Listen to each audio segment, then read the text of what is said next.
Immense et mystérieuse, Jupiter est la plus grosse planète du système solaire.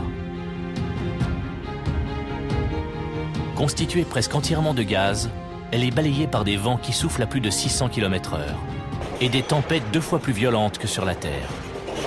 Pourtant, elle pourrait nous aider à comprendre le mécanisme de formation des planètes. Et l'un de ses principaux satellites détient peut-être la réponse à la question que l'homme se pose depuis des siècles. Ces vastes étendues de glace ne dissimulent-elles pas des formes de vie extraterrestres? Les progrès en matière d'exploration nous livrent peu à peu les secrets de ce monde énigmatique, Jupiter.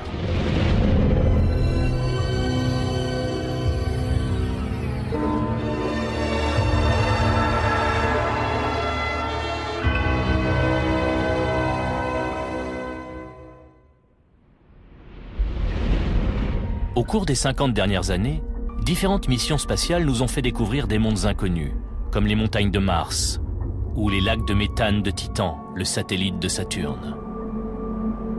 Mais une planète en particulier nous fascine, la plus grosse de toutes, Jupiter.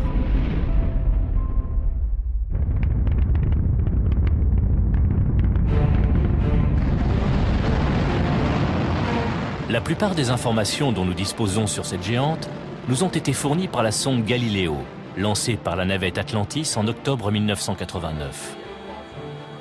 Chaque nouvelle découverte est un pas de plus vers une meilleure compréhension de cette planète et de ses lunes, les satellites galiléens, mais aussi de la formation de tout le système solaire.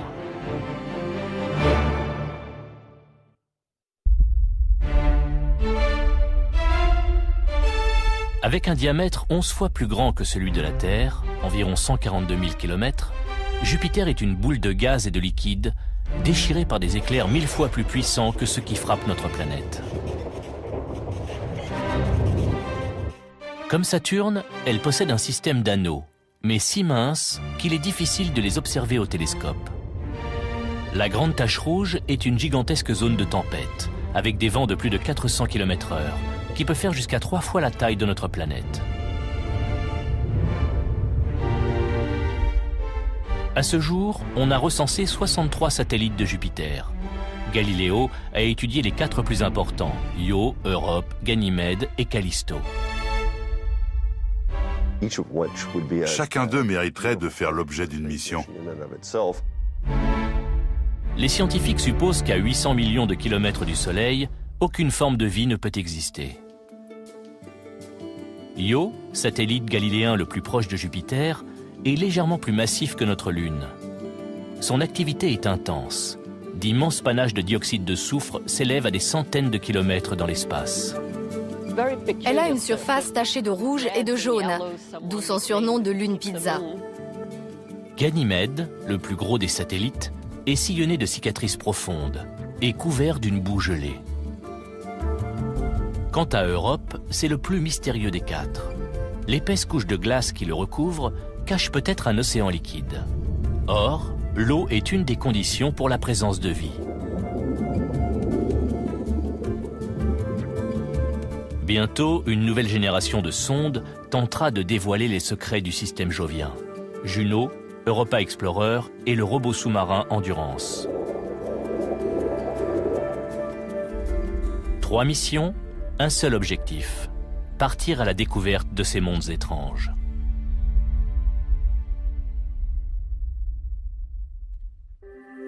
Avant le lancement de Galileo, nous étions condamnés à regarder Jupiter de loin. Puis, dans les années 1970 et 1980, Pioneer et Voyager nous ont envoyé les premières images de Jupiter et de ses lunes, soulevant du même coup d'innombrables interrogations. Comment Jupiter s'est-elle formée? Qu'est-ce qui déclenche ces tempêtes titanesques? Et pourquoi ces lunes sont-elles toujours actives sur le plan géologique? Avant d'y répondre, il a fallu résoudre un problème tout simple. Galileo ne pouvait emporter une quantité de carburant suffisante pour arriver à destination. Les ingénieurs de la NASA ont dû trouver un autre moyen pour l'expédier jusqu'à Jupiter. Ils ont eu une idée géniale. Au lieu d'aller directement vers Jupiter, on ferait d'abord un crochet par Vénus. En passant à proximité de Vénus, puis de la Terre, et en utilisant l'effet de fronde gravitationnelle, Galiléo s'est rechargé de l'énergie nécessaire pour se propulser vers Jupiter.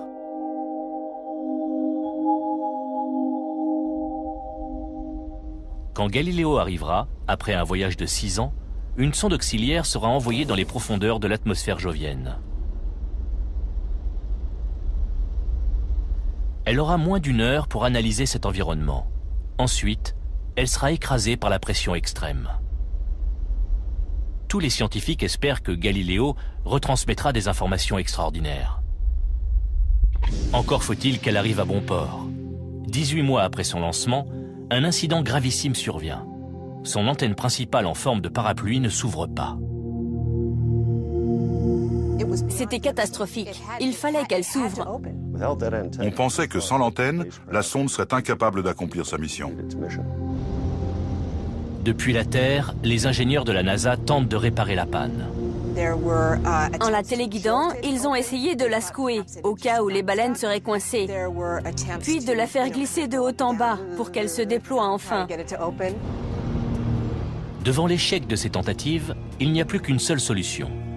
Utiliser une des 2 antennes de faible gain de la sonde. Mais il reste un problème de taille. Cette antenne auxiliaire transmet 10 000 fois plus lentement que l'antenne principale à grand gain. Seuls quelques pourcents des données recueillies par Galiléo arriveront sur Terre.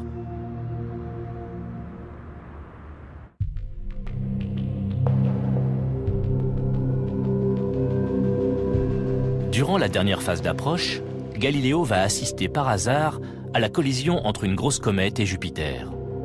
La sonde est la mieux placée pour observer cet événement exceptionnel, susceptible d'apporter la réponse à une question fondamentale. Comment Jupiter s'est-elle formée ?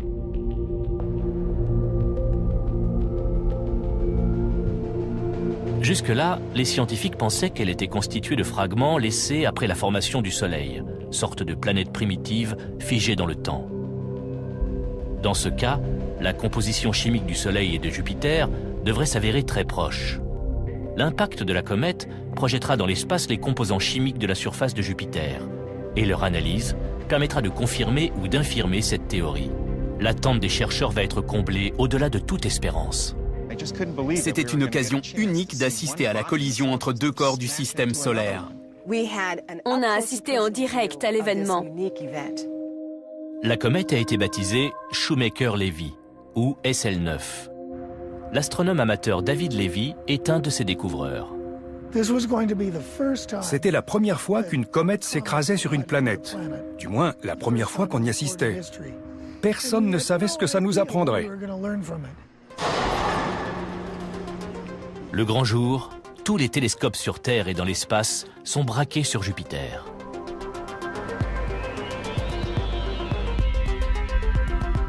Certains scientifiques pensent que l'atmosphère épaisse de Jupiter va avaler la comète sans laisser de traces. D'autres espèrent que le choc éjectera de la matière provenant du cœur de la planète, fournissant des indices essentiels sur sa composition. Le plus gros corps du système solaire heurté par une comète minuscule. La majorité des scientifiques pensaient que ça ferait juste pchit. Quelle chance on a eue! Sous l'effet de la force d'attraction de Jupiter, la comète se désintègre en 20 fragments, dont certains de plus d'1,6 km de long, qui foncent vers la planète gazeuse. Sur Terre, les astronomes du monde entier vont assister à un spectacle étonnant.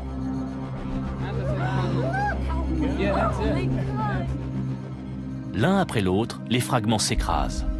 Le plus gros dégage autant d'énergie que 300 millions de bombes atomiques. Et une boule de feu s'élève à 3200 km au-dessus des nuages joviens. Chaque impact soulève un nuage de matière qui forme une tache noirâtre de la taille de la Terre dans l'hémisphère sud de la planète géante. Les premières images transmises par Galiléo ou par le télescope spatial Hubble étaient celles des panaches de poussière et de gaz. Ensuite, il y a eu la formation d'immenses nuages noirs sur tout l'hémisphère sud de Jupiter. La vraie surprise ne vient pas de ces nuages, mais de l'onde de choc générée par les impacts dans la haute atmosphère. Il n'y a qu'une seule explication possible, et pour les scientifiques, c'est une révélation. Quand SL9 s'est écrasé sur Jupiter, le choc a provoqué des ondulations. Et la vitesse de propagation des ondulations dépend de la quantité d'eau contenue dans l'atmosphère. Or, cette vitesse était supérieure à ce qu'on attendait. On en a déduit qu'il y avait plus d'eau que ce qu'on ne pensait. Je vais vous montrer. Vous voyez les ronds dans l'eau. Leur vitesse de propagation nous a fait comprendre qu'il y avait plus d'eau que prévu. Cette découverte inattendue signifie que la composition de Jupiter diffère de celle du Soleil, ce qui remet en cause les théories sur sa formation. Les scientifiques vont devoir trouver autre chose. Mais pour cela, ils seront obligés de patienter 17 mois, date à laquelle Galiléo arrivera à destination et analysera directement la composition chimique de Jupiter.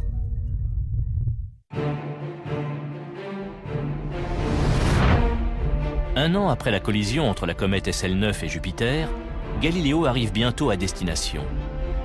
L'enjeu de la mission est énorme. Les scientifiques savent désormais que la quantité d'eau présente sur Jupiter est peut-être 10 fois supérieure aux estimations initiales. Si cela se confirme, ils devront trouver une nouvelle explication à la formation de cette planète étrange. Afin d'analyser l'atmosphère jovienne, Galiléo va envoyer une microsonde dans les nuages de Jupiter. Celle-ci mesurera également la vitesse des vents et la température à différentes altitudes. Cela permettra peut-être d'expliquer la violence de son climat, mais aussi de déterminer si Jupiter est une cousine très éloignée du Soleil ou une planète d'une nature différente.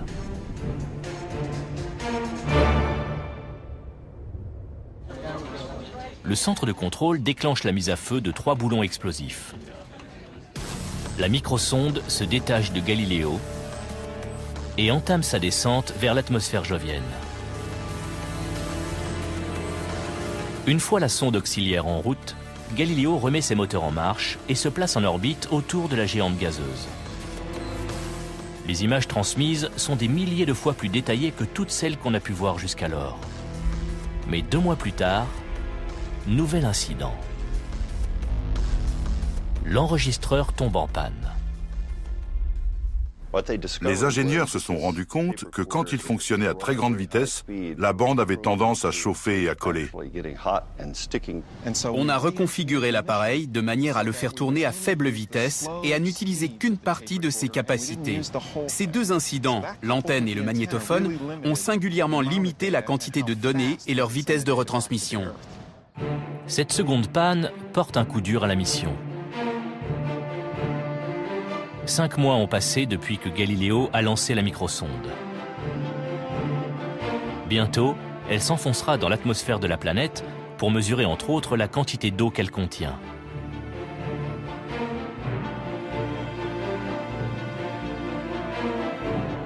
La petite sonde apportera-t-elle des réponses satisfaisantes ?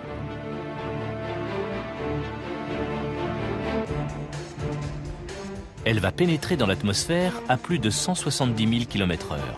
À cette vitesse, elle relierait Paris à Berlin en moins de 30 secondes.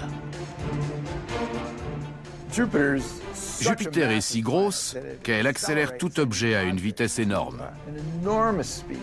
Le problème majeur pour une sonde, c'est de résister à la chaleur et de ne pas s'enflammer. La microsonde va devoir supporter une température de plus de 15 500 degrés, 2 fois plus que celle de la surface du Soleil. C'est une quantité d'énergie comparable à celle dégagée par une explosion nucléaire. La microsonde doit entrer dans l'atmosphère jovienne en respectant un angle bien précis. Si elle arrive trop à la verticale, elle s'enflammera. Si elle arrive en rasant la surface, elle ricochera comme un caillou sur l'eau. On avait calculé exactement le bon angle d'entrée et elle était protégée par un grand bouclier thermique. Malgré cela, tout le monde était très tendu. Pendant 2 minutes, les freins aérodynamiques ralentissent la sonde à la vitesse du son. Après quoi, le parachute de freinage se déploie. Puis, c'est le silence. Quand une sonde entre dans l'atmosphère, on perd momentanément le contact radio à cause de la chaleur générée par la friction.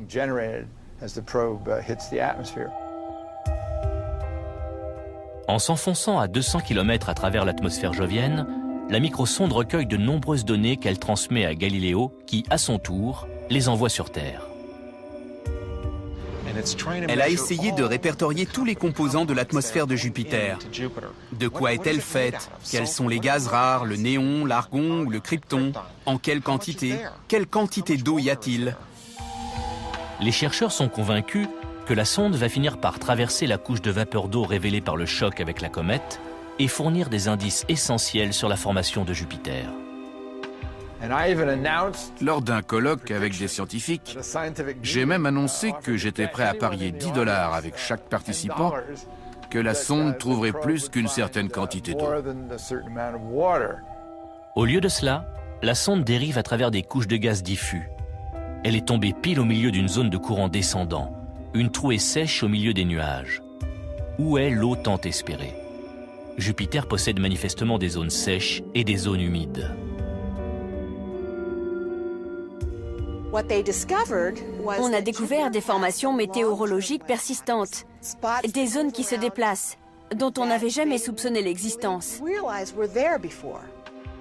Toute l'équipe retient son souffle. La sonde continue de descendre, mais toujours aucun signe de présence d'eau.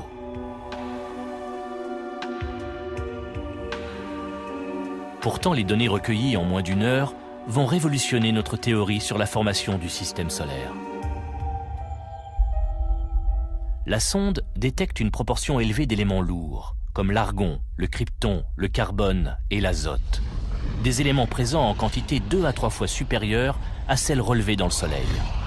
Or, ces éléments ne se condensent qu'à des températures extrêmement basses, plus basses que celles enregistrées sur Jupiter dans sa position actuelle. On a appris ainsi que l'atmosphère de Jupiter contenait des éléments chimiques associés à des matières très froides qu'on trouve en dehors du système solaire.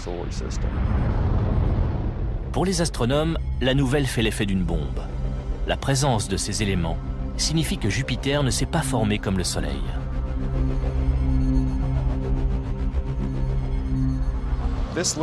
Cette microsonde a réduit à néant toutes nos théories sur la formation des planètes.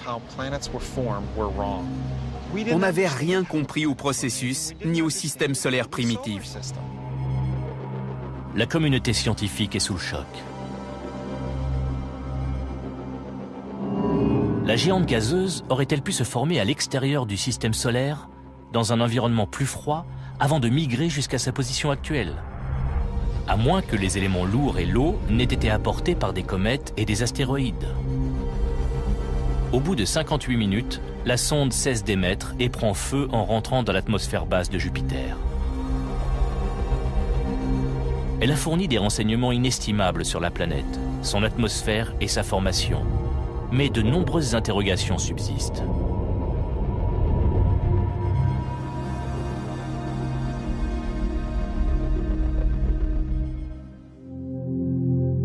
En 2011, une nouvelle mission baptisée Juno tentera d'y répondre. La sonde observera la planète de plus près et recueillera davantage d'informations. D'ici là, le mystère reste entier, puisque la microsonde de Galileo n'a pas pu déterminer quelle quantité d'eau se trouve sur Jupiter. Juno tentera une approche différente. Grâce à un radiomètre micro-ondes dernier cri, elle cherchera la présence d'eau sur toute la planète. Les chercheurs espèrent ainsi découvrir les données qui permettront d'en savoir davantage sur sa formation.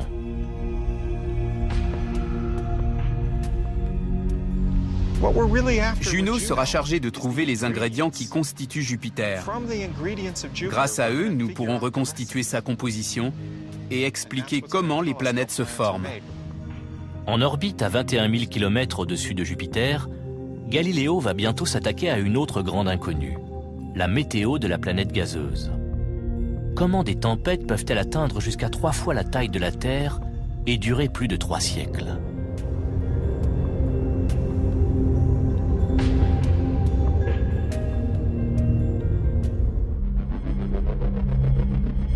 Jupiter connaît un maelstrom de nuages tourbillonnants, d'éclairs et de tornades d'une violence inouïe. Sur la Terre, ce genre de manifestation est déclenché par la chaleur solaire. Mais Jupiter est à plus de 800 millions de kilomètres du Soleil. Il doit donc y avoir une source d'énergie qui alimente ces phénomènes. La principale caractéristique de Jupiter est la grande tache rouge. Une tempête dont les nuages culminent à 8 km au-dessus de l'atmosphère jovienne et surplombe une sorte de magma d'éléments chimiques. La tache est rouge parce que les composants chimiques emprisonnés au centre ont été cuits par les rayons ultraviolets et sont devenus rouges. Les astronomes ont constaté la présence de la grande tache rouge depuis au moins 300 ans. Sur Terre, même les ouragans les plus importants ne durent pas plus de 2 semaines. Comment se fait-il que la tempête la plus violente du système solaire fasse rage depuis des siècles? Les scientifiques pensent trouver des éléments de réponse en étudiant ces orages plus modestes. Au départ, ils pensaient filmer en action la grande tache rouge et d'autres tempêtes. Ils espéraient ainsi décortiquer les mécanismes de ces anticyclones turbulents.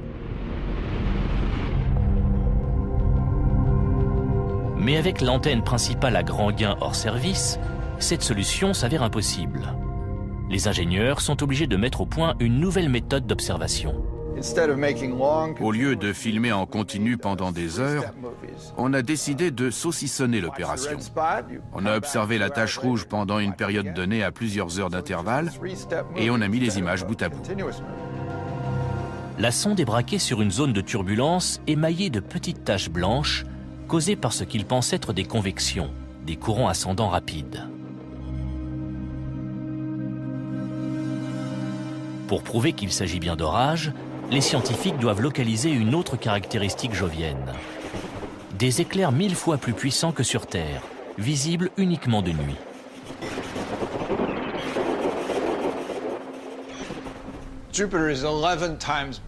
Jupiter a un diamètre 11 fois plus grand que celui de la Terre. Elle est énorme. Sur ce globe, on repère quelques petits points d'un blanc intense, très petits. Ensuite, sur la face plongée dans l'obscurité, on constate que ce sont sur ces mêmes petits points qu'on observe des éclairs et nulle part ailleurs. Ça nous a permis d'identifier la position des orages. L'étape suivante consiste à découvrir si ces petits points blancs sont susceptibles de grossir.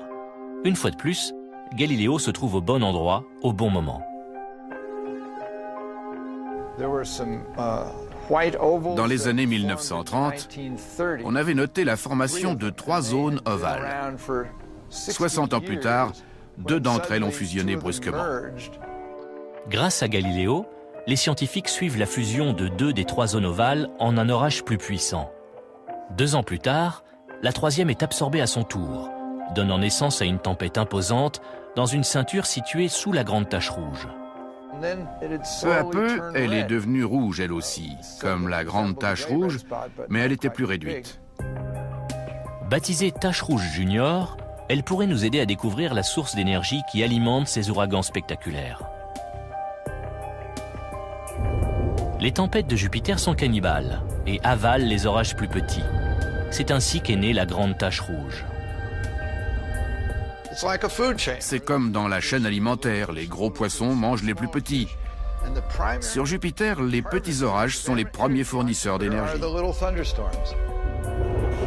Le phénomène explique la provenance de cette énergie, mais pas la durée extraordinaire de ces tempêtes. Compte tenu des conditions météo sur Jupiter, elle devrait s'autodétruire. Sur Terre, les tornades s'épuisent rapidement, alors que sur Jupiter, elles durent des années. La planète gazeuse possède la vitesse de rotation la plus élevée du système solaire. Elle tourne 2,5 fois plus vite que la Terre.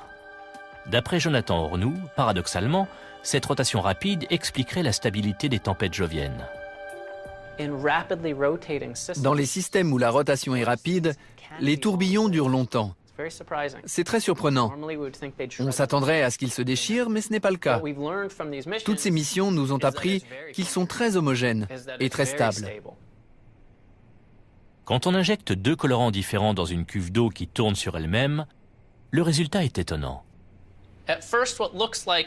On s'attend à ce que très vite tout se mélange, mais ce n'est pas le cas. Au lieu de cela, on assiste à la formation de deux grands tourbillons qui sont persistants et homogènes. Dans un système de fluide en rotation, on pourrait penser que les différents colorants vont se mélanger et se brouiller. Mais en fait, on obtient de grandes structures très semblables à la grande tache rouge.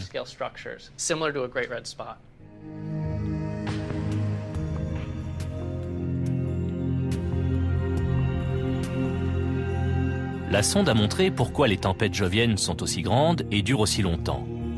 Mais les scientifiques peinent toujours à expliquer la caractéristique la plus remarquable de Jupiter. Des bandes parallèles de couleur rouge, blanche et marron. On a longtemps supposé que certaines couleurs correspondaient à des gaz ascendants et d'autres à des gaz descendants. Aujourd'hui, on en est moins sûr. L'atmosphère de Jupiter s'étend sur plusieurs centaines de kilomètres, mais seule la couche supérieure est visible. Là, des vents extrêmement rapides soufflent dans des directions opposées, et ce sont eux qui étirent ces formations colorées sur tout le pourtour de la planète. Les bandes colorées sont liées à un mouvement vertical. Les observations ont montré que certaines s'élevaient tandis que d'autres descendaient. Il est possible que les mouvements ascendants et descendants se produisent à des niveaux différents dans les mêmes bandes. Pour en avoir confirmation, il faudra attendre que la mission Juno perce la couche supérieure de l'atmosphère jovienne et nous offre un aperçu de la rotation de la planète. Tourne-t-elle sur elle-même d'un seul bloc comme la Terre? Ce qu'on distingue à la surface n'est-il qu'une couche de nuages? Ou bien plusieurs couches superposées qui tournent chacune dans une direction opposée et à une vitesse différente? On n'en sait rien.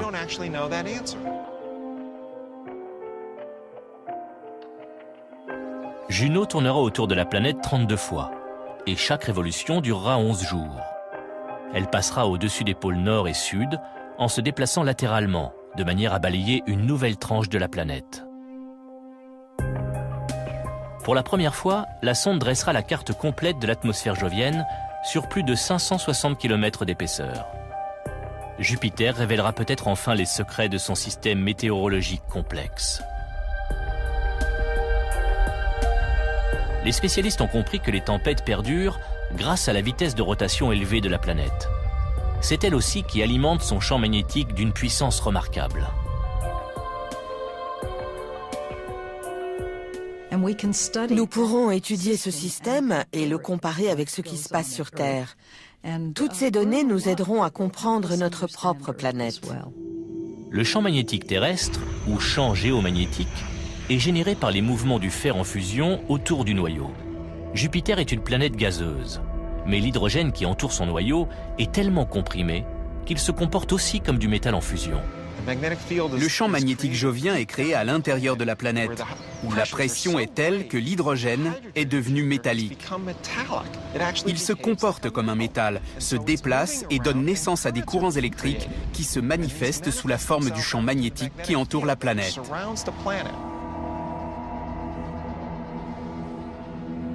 Ce champ magnétique est d'une puissance colossale. La magnétosphère s'étend jusqu'à Saturne et au-delà, et retient des particules ionisées et des gaz. Elle est immense, de 50 à 100 fois la taille de Jupiter. Et sous l'effet des vents solaires, sa queue s'allonge jusqu'à l'orbite de Saturne.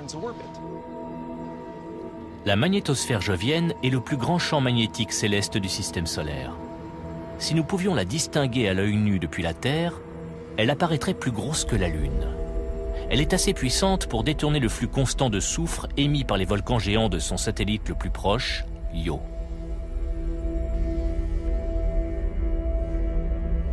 Entraînées vers les pôles de Jupiter, ces particules donnent naissance à un spectacle époustouflant.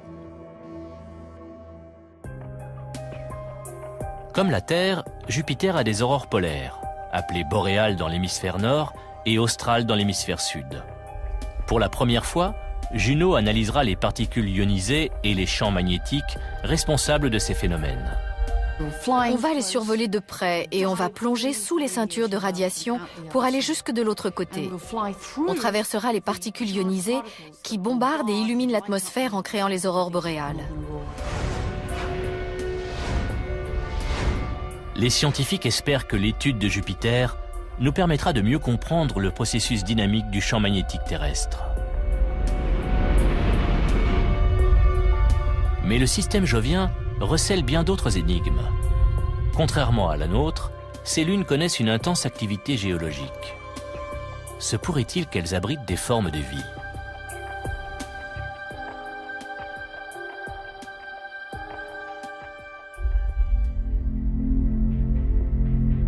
Une soixantaine de satellites connus orbitent autour de Jupiter, dont certains sont assez grands pour être considérés comme des planètes à part entière. Eux aussi ont leur part de mystère. En général, les planètes et les lunes de petite taille se refroidissent plus vite. Comment expliquer que ces lunes soient si chaudes et toujours actives sur le plan géologique? La réponse pourrait être déterminante dans notre recherche de formes de vie extraterrestres.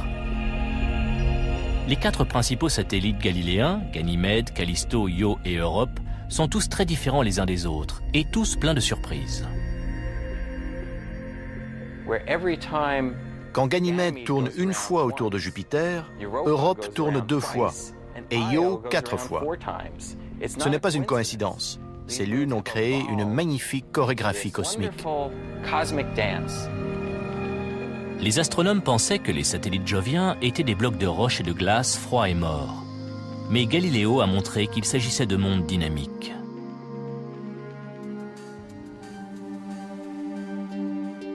Première étape pour la sonde, Ganymède, la plus grande lune du système solaire. Si elle orbitait autour du Soleil au lieu de Jupiter, elle serait considérée comme une planète à part entière. Les images de la NASA montrent un paysage de montagnes, de vallées, de cratères et de rivières de lave refroidies. Les premières informations qui parviennent de la sonde étonnent les équipes scientifiques.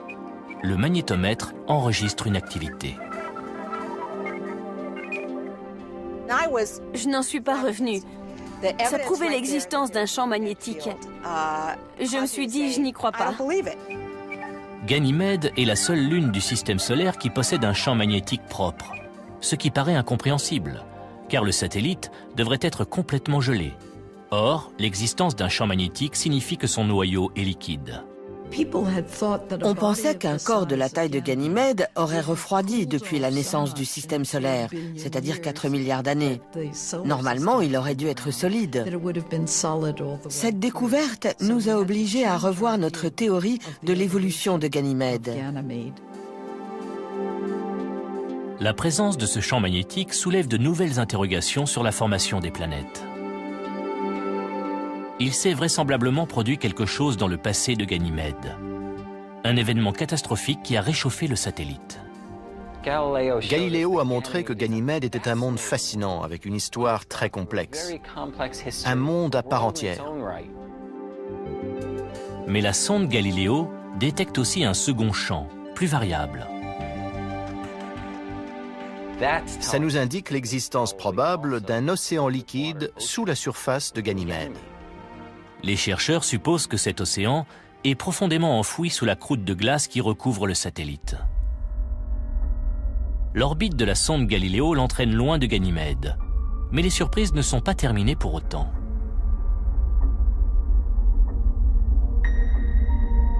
Étape suivante, le plus éloigné des satellites galiléens. Callisto. Cette boule froide et rocheuse recèle elle aussi bien des secrets. C'est la plus ancienne lune du système solaire, et elle est littéralement criblée de cratères produits par la chute de météorites. Certains présentent des bords étrangement brillants qui déconcertent les scientifiques. On dirait que le matériau sombre de la surface a été érodé, mettant au jour un matériau plus clair. Rien de tel n'a jamais été observé sur Terre. Quelle est la nature de ce matériau et pourquoi s'est-il affaissé? Après un examen plus approfondi, Callisto s'est avérée beaucoup plus intéressante qu'on ne le pensait au départ. Sa température à la surface est de moins 172 degrés. Et pourtant, les données transmises par la sonde semblent indiquer que Callisto n'est pas complètement gelé. Galileo a détecté un champ magnétique très faible qui laisse penser que le satellite possède lui aussi un océan. Mais certaines informations sont contradictoires. D'autres instruments à bord de la sonde indiquent qu'à 200 km sous la surface, Callisto serait constitué d'un mélange homogène de roches, de métal et de glace, et n'aurait pas de noyau à proprement parler. Encore un mystère. Selon la théorie classique, les planètes et les lunes se réchauffent quand les matériaux qui les composent s'agglomèrent. Puis la chaleur sépare les roches de la glace. Bizarrement, cela ne s'est pas produit sur Callisto. Cela voudrait dire que cette lune n'a jamais été chaude. Mais comment expliquer qu'une lune de cette taille se soit formée sans chaleur? On ne comprend toujours pas bien Callisto. Comme beaucoup de corps du système jovien, Callisto soulève plus de questions qu'elle n'apporte de réponses. On ignore ce qui se passe à l'intérieur, et on ne sait même pas quel matériau couvre sa surface.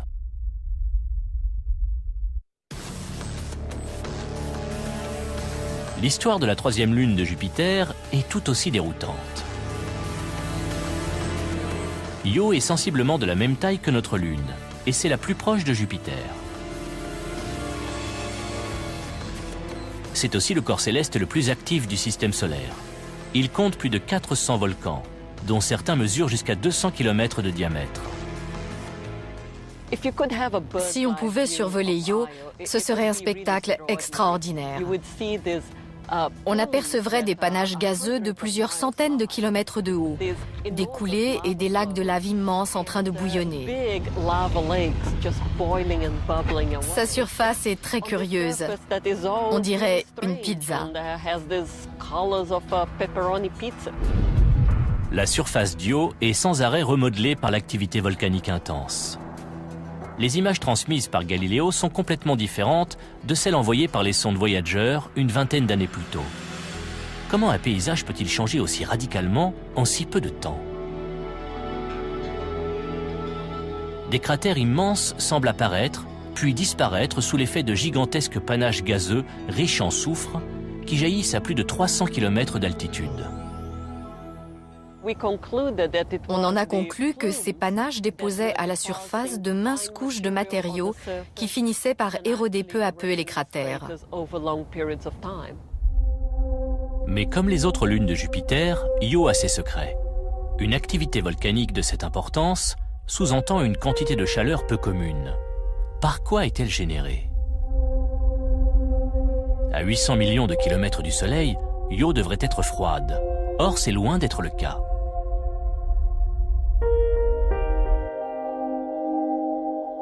Le champ gravitationnel jovien maintient Io sur une orbite rapprochée. Mais pendant sa révolution, le satellite passe également dans le champ d'attraction d'Europe et Ganymède, qui attire Io dans la direction opposée. Ceci entraîne un phénomène de déformation qui provoque une chaleur intense. Lorsque les grandes lunes de Jupiter orbitent simultanément autour de la planète, ça provoque un mécanisme de tiraillement, de poussée et de compression. Ce sont ces mouvements qui génèrent un échauffement important par friction et qui font fondre les roches volcaniques sur Io. Ça déclenche un effet de marée très semblable à celui de la Lune sur les océans terrestres. La différence est que la surface d'Io se soulève de plus de 90 mètres. Imaginez ce que ça donnerait si l'écorce terrestre se soulevait de 90 mètres à Los Angeles. Pour les scientifiques, c'est une nouvelle surprise. Un satellite façonné par des forces si puissantes qu'il s'étire comme un caramel mou. Mais aussi étonnant soit-il, Io n'est peut-être pas le plus étrange des satellites galiléens. La dernière étape sur le chemin de Galiléo est Europe.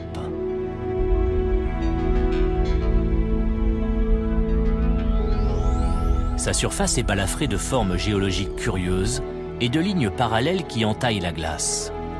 Ce monde pourrait-il dissimuler les éléments nécessaires à la vie?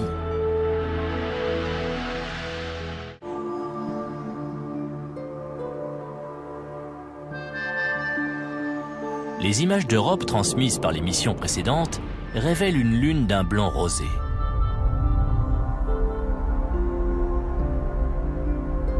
Mais Galiléo découvre moins de cratères météoriques que ne le pensaient les astrophysiciens. Cela signifie qu'ils ont été érodés après leur formation.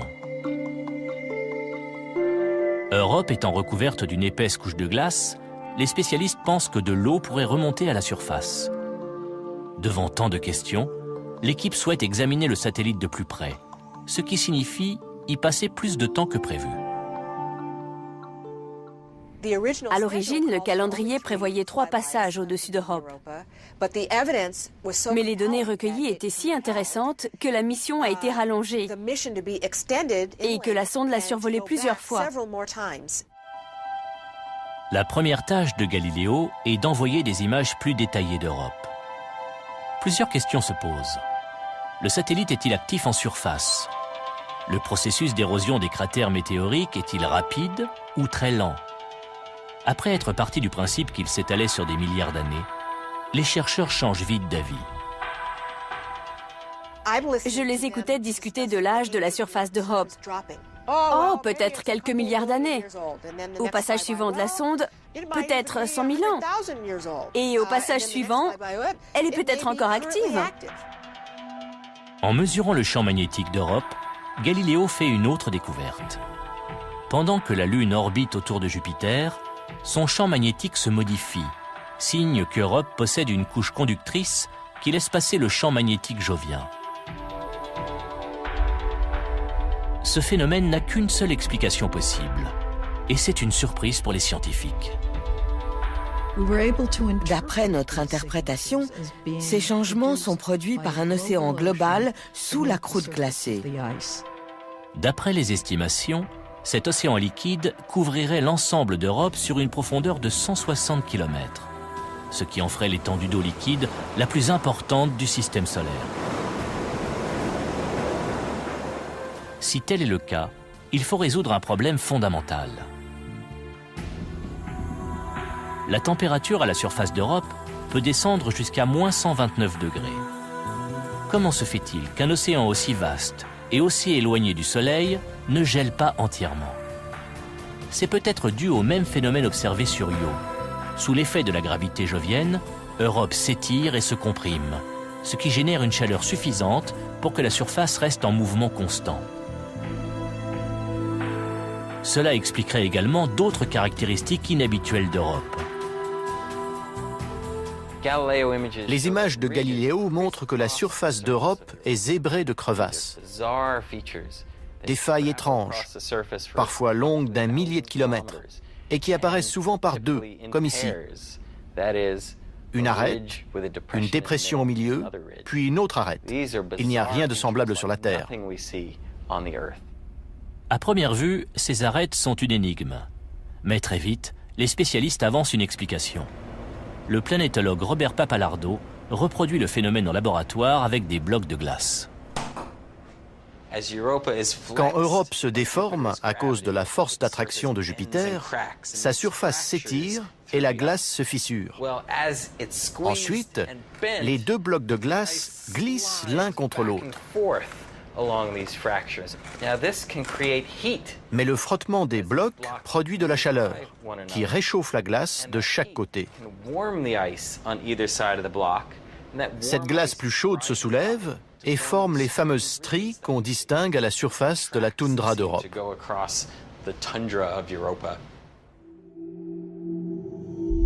Ce monde en mouvement constant est une preuve de l'existence d'une source de chaleur sous la glace. Il est possible que les flux de matériaux à la surface proviennent de volcans de glace ou de geysers. En effet, on observe des taches d'un brun rougeâtre à l'endroit où la glace s'est ouverte pour laisser échapper des boues salées. La surface d'Europe est parsemée de dépressions, de taches et de dômes, qui résultent peut-être de l'action de masses de glace chaude qui remontent dans la croûte gelée, un peu comme dans une lampe à lave. Il n'est pas impossible que la chaleur interne d'Europe génère la formation de cheminées hydrothermiques au fond de l'océan. Sur Terre, ces cheminées sont de véritables creusets de vie. D'après les données transmises par Galiléo, il y aurait du gaz carbonique gelé à la surface d'Europe. Peut-être vient-il de l'océan sous-glaciaire. Si l'information est confirmée, ce serait une avancée décisive, car le CO2 est essentiel à l'apparition de la vie. Mais y en a-t-il pour autant sur Europe? Là où il y a de l'eau, il y a des chances pour que la vie et les ingrédients nécessaires à la vie existent. Sur Europe, justement, on trouve tout cela. Si nous trouvons une forme de vie dans l'océan sous la surface d'Europe, ce sera une avancée prodigieuse qui nous permettra de comprendre si nous sommes seuls ou non dans l'univers.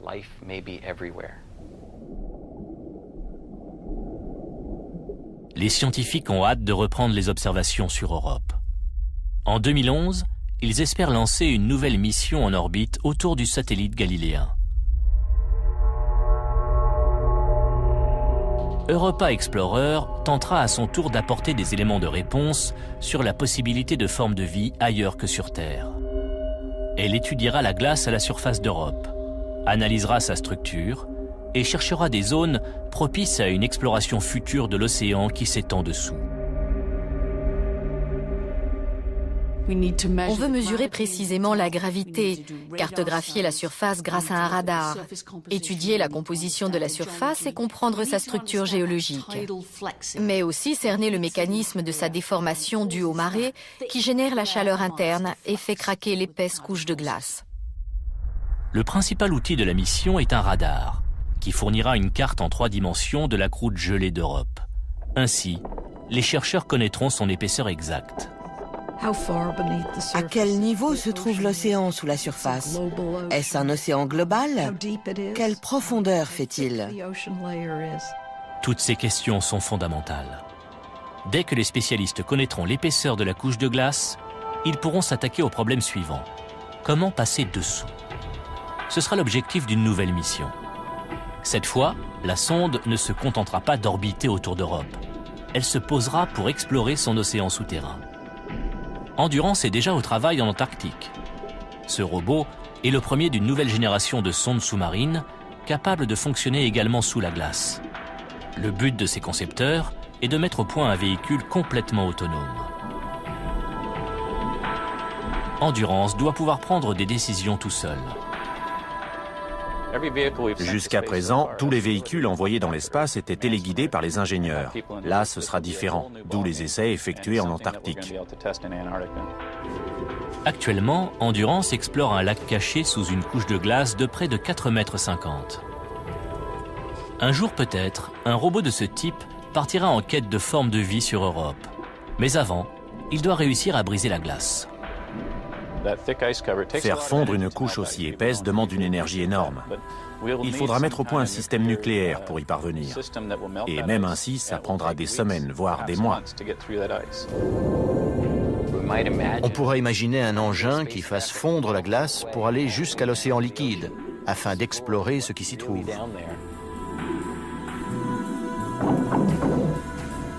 L'existence d'une forme de vie sur une autre planète serait une des plus grandes découvertes de tous les temps. Il ne s'agit pas de poissons, de baleines ou d'un monstre du Loch Ness, mais de microbes.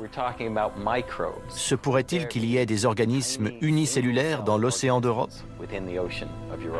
Même si on ne trouvait qu'une bactérie, ce serait extraordinaire. Mais qui sait, peut-être y a-t-il des formes de vie plus sophistiquées là-dessous. Trouver des organismes, même primitifs, aurait des répercussions profondes. Si la vie existe dans les océans sur Europe, ça voudra dire qu'elle existe probablement dans presque tous les environnements riches en eau. Ce serait une découverte incroyable.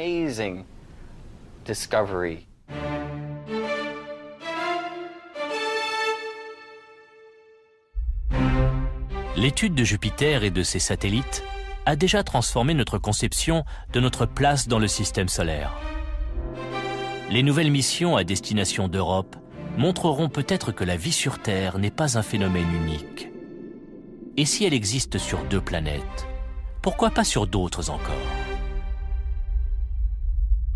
Qui sait si, grâce à Jupiter, nous ne découvrirons pas un jour une forme de vie dotée d'intelligence, là-haut, dans les étoiles.